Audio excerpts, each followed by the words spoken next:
during your first 18 years of life, if a parent or other adult in the household often or very often would swear at you, insult you, put you down, or humiliate you, step inside the circle.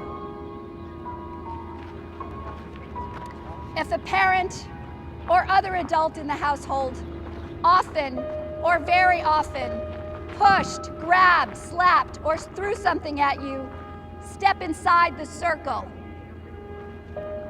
If a parent or other adult in the household often or very often ever hit you so hard that you had marks or were injured, step inside the circle. If you often felt that no one in your family loved you or thought you were important or special, step inside the circle. If your family lived in extreme poverty, step inside the circle.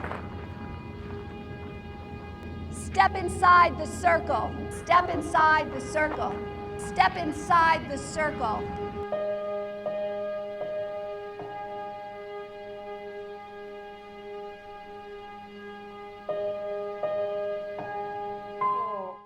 Yay! This is Cristina Lorefice here, and I'm here with Fritzi Horstman. Thank you so much, Fritzi, for joining me today. Thank you, Cristina. It's great to be here. Thank you, thank you, thank you. And Fritzi, you are a Grammy award-winning TV producer and filmmaker, right? Director. Yes. What were you known for? Which movies? The Defiant ones is the big one. That was on HBO about Dr. Dre and Jimmy Iovine. Oh, wonderful. And I'm really curious, how did you go from, being in the movie industry to the project that you're involved today, the Compassion Prison Project? Well, I guess the short answer is I followed my heart. My heart just led me to a prison, and once I got in, I was hooked. I saw it was about 100 men, and I realized it wasn't a prison, it was a trauma center. Like they had all had trauma, and so had I. I had just learned that I was traumatized as a child. So I was very aware about trauma, and they weren't the worst of the worst. They've just had really bad PR all their lives. And, people in prison have really been, they hold our shame. We warehouse men and women, and we warehouse shame. And, but it's our shame. We own that shame just as much as anybody else. So when I walked in, I knew I had to do something. I said, when are we coming back? And the woman I was working with, she said, we're coming back in 6 months. That's our program. And I said, okay, I got to do something in the meantime. And so I researched kindness. I researched compassion, created a little curriculum, sent it to the prison. They said, let's do a pilot program. And January 5th, 2019, I started my first class. And I haven't looked back. It was actually, one of those really like significant moments of your life when it's like your whole body and cells realign to a different purpose and a different direction. I didn't know it at the time, but by 4 months in, it was like, oh yeah, this is what I'm doing.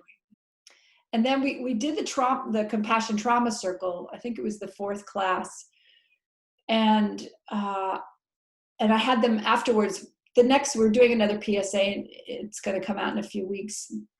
I had them read the symptoms of trauma, and I heard gasps in the room, just like, oh, like this isn't who I am. You're not your trauma. And that information, for me, when I got that information, that the road rage I had, the way I reacted to my child, it was, children are big triggers for trauma because they yell, they cry, they scream.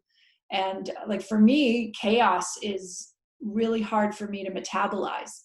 And so, my reactions to my beautiful son sometimes we're a little out of my mind. And but it opens, knowing that I am not my trauma, opened the door to forgiveness and more compassion for myself. And as you give yourself more compassion, it's available for everyone else. So this is a growth spurt that I'm very excited about. Yes, it's mutual, isn't it? Healing is mutual, always mutual. And I saw actually that video, the Step into the Circle video. Yes. And that's how I wanted to talk to you so much, because one of my dreams is also to work in prison. And when I saw that video, I cried. I was like, this is like taking my heart so much, I mean, I can't even express it with words, Fritzi.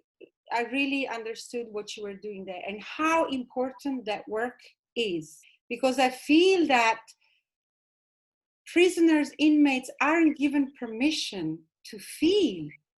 No. It's an invitation. It's an invitation to see our collective humanity, because when you see yourself in others, when you recognize that, oh wait, he was abused by his parents as well, or his caregivers. Oh wait, she was sexually molested also. I mean, whatever one of the things that I believe connects all of us is the hardships that we've had in the past. I mean, we go to movies, sometimes we go to see violence, but that's a reenactment of trauma, by the way. But we go there to feel, and we go there to connect. It's almost weird. We go to movies to connect to our own humanity, but we have somebody on screen that we're connecting to. And so that's, and we have our friends and our family and our community to do this with. And that's the invitation for the incarcerated people to get their community on board and let's start healing. Let's start recognizing each other recognizing ourselves in each other. Because one of the biggest symptoms of trauma is a sense of separation. So when you're traumatized, you don't have empathy. You can't imagine, this part shuts down, so you can't imagine what the other person is feeling, because you don't even know how you're feeling. Right. So it's, as you open your heart and vulnerability, which is a hard thing in the past. I'm not going to say it's going to be hard, because I don't want to put those words out into the world. Mm-hmm. Vulnerability is, they say it's forbidden. Vulnerability is forbidden. And, vulnerability is the biggest strength, and the biggest strength and possibility that we have in our evolution of ourselves. And so, let's bring it. Let's do this. Let's do it. I love it. I want to ask you, a lot of people are judgmental, I feel, against those who have committed crimes. And like, I have a friend in jail. She's a lady, and we used to talk quite a bit and write letters. I kind of lost of touch now because I'm here in the UK, but like, I've never felt a grain of judgment towards her, even though her crime, she's in life sentence. She's doing life sentence, so it's a big crime. And people tell me, well, how can you be friends with somebody who's murdered somebody? How can you do that? And how do we deal with that? Yes. It's metabolizing, right? We have to understand, we have to metabolize adversity. And first off, when we start forgiving ourselves, when each individual realizes we are all flawed, we've all said bad things, we've all committed our own crimes against each other. I mean, I do it on a daily basis with my son when I'm triggered. Yes. So, and if you're not able to forgive yourself, you cannot see the humanity in other people, because you're being inhumane to yourself. Basically, the only way you can start having empathy towards others is to have it towards yourself. And so when we see the rigid judgments, and I realize they haven't forgiven themselves yet. So again, another layer of compassion, because how horrible not to be able to forgive yourself. And so I can't fault the people that fault the people. Yeah. Because it has to start somewhere. Be the change you want to see in the world. I want to see a compassionate world. I have to be compassionate to everyone. I have to see everyone as me, which is the absolute truth. I am a murderer. I am a Republican. I am a Democrat. I am Black. I am white. I am poor. I am all of it. And as I embrace my exquisiteness and all of the colors of the rainbow and all of the emotions, I become a larger human, and I have more capacity for love, and I have more capacity to help the world grow. That's all. That's kind of like I'm this vessel of love. I'm trying to be whatever I can do, and to stay as big as I can, so I can see the change I want to see in the world. Because if I start getting small and crunchy, and which I do, I see it every day I can be very, very small and very, very big. And so, and to forgive the small and to embrace the big, but it's really the same thing, because the big informs the small and the small informs the big, because I can see my own flaws, and then I get bigger, because it's true for everyone, right? So, but we gotta watch those little thoughts and really say, wait, what that? Because it's all crazy out there. All those thoughts are crazy. Yes. But if you think from your heart, you really think this is a different expression than this, or, well, that's great, but that, I don't know, that it's you don't get to see clearly all the time. But the heart really informs if you have access to it. And trauma awareness is, I think, for a lot of us, the first step. Just forgive yourself. And it's okay. You made a big mistake. The other thing, though, and a lot of people say, how come some people are just as traumatized as the people in prison? Why did they make it out? And they didn't commit crimes there. And the thing that those people had, from what I'm observing, they had one person who believed in them. They had somebody. I just got chilled, Fritzi. Yeah. Keep going. So if you think about the people in prison, most of them haven't been seen as possibility. And that's, I walk into prison and I don't believe what they've been told. I see everyone as possibility. I see everybody as leaders of change, and, chefs and poets and foremans. I see, dance teachers, whatever they can imagine, I support it, as long as it's loving, and if it's loving to themselves. Yes. And it's loving to our planet and to society. That's, and I see it, though. I see it. And I'm going to tell your listeners, there are people that need to stay in prison, but it doesn't have to be a prison. It needs to be a wellness center. Right.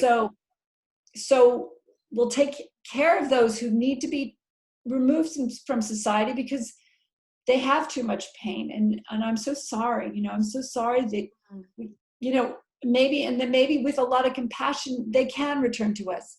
But the thing is, they need a safe place where they can feel loved and seen. And that's the alchemy that we have. That's our alchemy. Yeah. Love changes everything. And we know that. We know that. Yeah. We know that. And we just like, not today. Well, today's the day. Today's the day to, love yourself. And then from that, all things are possible. Does that make sense? Oh, yeah. Didn't you see my smile all the way the whole time? It makes a lot of sense. It's like, specifically what you said earlier about our judgment, it's like you said, we all have the judgment. Let's not bullshit ourselves. But the key is to observe it and say, okay, right now I'm observing myself having that judgment. Now I can choose. I can choose not to act upon that judgment and say, that's bullshit. That's my mind making up stories. But I always have a choice to act from a place of my heart and my compassion. And you know what else I liked a lot is what you said about we need to believe in them. They are potential, just like me and you. They have the potential. They might have lost it because whatever. But if we don't give them hope, without hope, there's no change. How can somebody change if we don't believe in them? Well, it's an awful place to be. Right. And well, here's the thing. It's part of this weird algorithm that if we're not believing in them, there's a part of ourselves that doesn't believe in ourselves. So why are we limiting ourselves? Does that make sense? So there's 100%. There's a barrier within our own consciousness that it's not possible. Something right. is not possible. Yeah. And I just believe, I don't know how many billions of people there are, but there's that many amazing people in the world. Yeah. And those people are insane. Those people are homeless. Those people are poor. Yeah. Those people are rich. They're all, it's whatever. It's, we reward the rich for, driving the car and having the house. Let's reward the homeless for getting through another day. Right. Or an incarcerated man for, surviving that day and for graduating high school. Every triumph of the spirit needs to be, sorry, my dog's barking. Every triumph of the spirit needs to be celebrated. Yeah. And we need to see, well, we can do whatever we want, but I'm choosing to see all of our magnificence and all of the glory that is, it's just down the street. It's, it's in the person who you pass by. I waved to a truck driver yesterday and he blew me a kiss. Oh. And I was like, there it is. There's the magic. The magic is everywhere. You go into a prison and it's like I'm greeted by 30 men and I feel like it's 30 puppies and I feel like their hearts are open. And I mean, this is what I experience, whatever, take care, whatever your thoughts are. Mm-hmm. But I see them as my brothers. I see them as potential. I see them as poets and entrepreneurs, and they start seeing it too. And so and then I leave filled up, my love coffers are just bubbling over. I've got more love for everyone, and I can keep giving. I can keep going. And so, that's available to all of us. It doesn't have to, you don't have to go to prison. You can adopt a neighborhood. You can adopt a community. If you're wealthy, where those communities are. They need your help. Mm-hmm. That's what we're doing with the Giving Back Project. The men and women who've committed harm give back to their communities. And we also invite other communities to give to other communities, because we're all, when we can level the playing field where we're all in this together instead of this weird hierarchy where some live in tall buildings and some live in shacks. Well, that doesn't make sense. That doesn't make sense. And it's not communism. It's not socialism. It's humanism. That's all. And it's humanism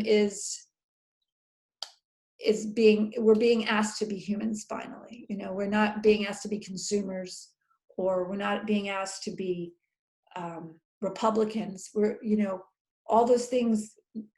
There's an invitation now to stop being all these ego separation ideas and just come into the humanity that's available to all of us. That's the invitation. And you know, just the little things in life, the little moments that you, where you express yourself, changes the world.